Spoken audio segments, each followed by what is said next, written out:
एक लड़के की शादी होती है और शादी होने के 15 दिन के बाद वह नई नवेली दुल्हन कुछ ऐसा कांड करती है जिसको जानकर आपके पैर तले जमीन खिसक जाएगी।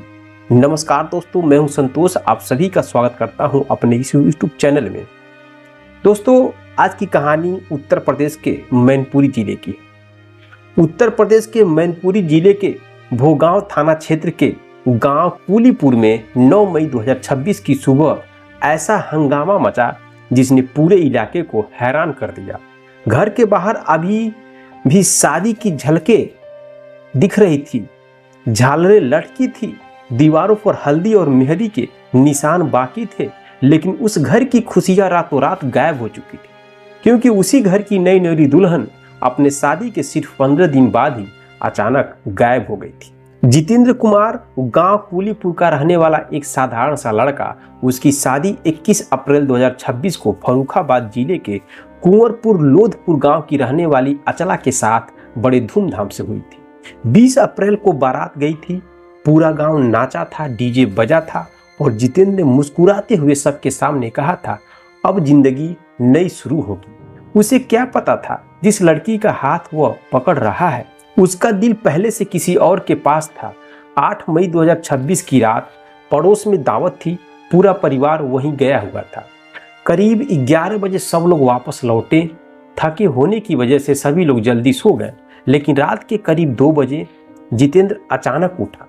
उसने बगल में हाथ रखा, बिस्तर खाली थी। अचला अचला उसने धीरे से आवाज लगाई। कोई जवाब नहीं आया। पहले लगा शायद पानी पीने गई होगी, लेकिन जब पूरे घर में तलाश की और वह कहीं नहीं मिली तो उसका दिल घबराने लगा। तभी उसकी नजर अलमारी पर गई। दरवाजा खुला था, अंदर रखे गहने के डिब्बे गायब थे। सोने की चैन, अंगूठिया, चांदी की पायल, करधनी और करीब 25,000 रुपए नगद, सब कुछ गायब।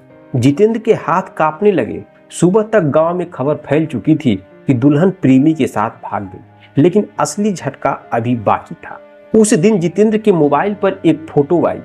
फोटो देखकर उसकी सांसें रुक गई।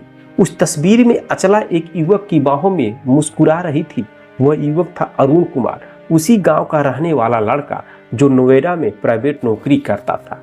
और फोटो के नीचे सिर्फ एक लाइन लिखी थी, मुझे ढूंढना मत, मैं अपनी मर्जी से आई हूँ। जितेंद्र की आंखें भर आई। उसने कांपती आवाज में कहा, अगर उससे प्यार था तो मेरी जिंदगी क्यों बर्बाद की। अब उसे शादी के बाद की हर बात याद आने लगी। अचला घंटों मोबाइल पर किसी और से बात करती थी, वीडियो कॉल आते थे, वह मुस्कुराती रहती थी। जब भी जितेंद्र पूछता किससे बात कर रही हो, अचला तुरंत जवाब देती, मामा का फोन है। और जितेंद्र भरोसा कर लेता। उसे क्या पता था कि वह मामा नहीं, उसकी शादी टूटने की वजह था। अगले दिन जितेंद्र पुलिस अधीक्षक कार्यालय पहुंचा। उसकी आंखें सूजी हुई थी, चेहरे पर नींद नहीं, सिर्फ दर्द था। उसने पुलिस से कहा, साहब मेरे गहने वापस मिल जाए या नहीं, अब फर्क नहीं पड़ता, लेकिन उसने मेरे भरोसा को चुरा लिया है। पूरा कमरा कुछ पल के लिए शांत हो गया।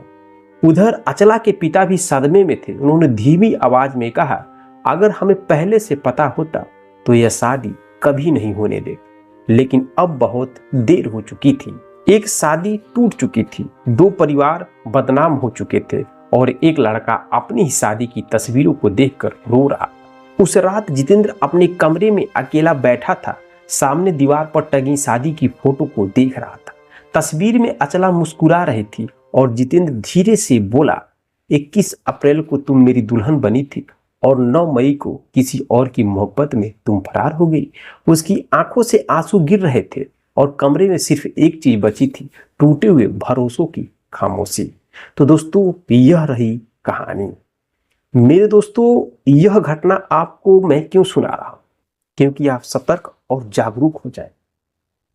आजकल की शादियां भरोसे लायक नहीं है। आप कुछ भी कर ले, कितनों भी जान कर, पहचान कर, परख कर शादी करेंगे, लेकिन अंदर की बात आप जान नहीं पाएंगे। और आजकल के लोग भरोसे लायक नहीं है। कब किसके साथ विश्वासघात करेंगे कोई भी गारंटी नहीं। लेकिन क्या आप जान सकते हैं कि इन सब चीजों को कैसे रोका जा सकता है। मेरा मानना है दोस्तों कि किसी भी लड़के या लड़की की शादी हो रही है तो उनके गार्जियन को अपने लड़कों और लड़कियों से जरूर पूछना चाहिए, क्या तुम्हारे मन में किसी के प्रति प्रेम चल रहा है, क्या तुम उससे शादी करना चाहते हो, लड़का या लड़की। पूछना जरूरी है। पूछने के बाद उनको सलाह दीजिए। अगर आपके अनुसार उनका मेल भाव चल रहा है तो शादी करिए, नहीं चल रहा है फिर अपने लड़कों को समझाइए, लेकिन उसके मन की बात को जानने की कोशिश जरूर करिए। शायद हो सके आपके समझाने से वह मान जाए, या तो वह शादी ही आपको अच्छा लगे। इस वजह से आप लोग को पूछना जरूरी है, अन्यथा वही होगा जो इस कहानी में घटित हुआ है। इससे भी दर्दनाक घटना घटित हो सकती है। लोग एक दूसरे को जान से मार देते हैं। बहुत सारी घटनाएं डेली घट रही है। दोस्तों मिलते हैं नेक्स्ट वीडियो में नेक्स्ट घटना के साथ। तब तक के लिए जय हिंद, जय भारत।